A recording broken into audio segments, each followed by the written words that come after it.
کہ وہ جو رستو نے کہا تھا کہ ہر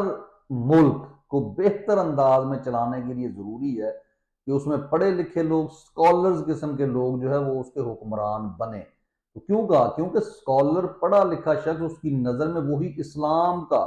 طریقہ کار جو اللہ تعالیٰ کہتا ہے میں نے بنی اسرائیل کے لیے لازم کر دیا تھا، اور مسلمانوں کے لیے تو ہے، عیسائیوں کے لیے، کہ ایک شخص کا خون جو ہے پوری انسانیت کا خون ہے۔ جب آپ اس کے اوپر کھڑے ہو جائیں گے، وہ کوئی بھی ہو، یہودی ہو، نصرانی ہو، وہ مسلمان ہو، وہ ہندو ہو، آپ دنیا کے بہترین لیڈر بن سکتے ہیں، کیونکہ آپ پھر فساد سے پرے ہو جاتے ہیں۔ تو اس لیے اگر آپ کے لیے امریکن سٹیزنز کی موت تو موت ہے، لیکن فلسطینی شہریوں کی موت جو ہے وہ موت نہیں ہے، اور آپ یہ کہتے ہیں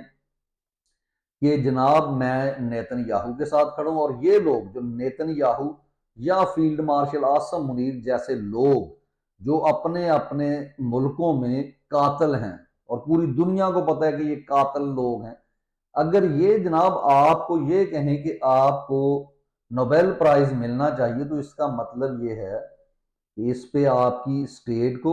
آپ کے شہریوں کو، آپ کی عدالتوں کو سوچنا ہوگا کہ کیوں یہ لوگ جو ہے ایسی بات کر رہے ہیں۔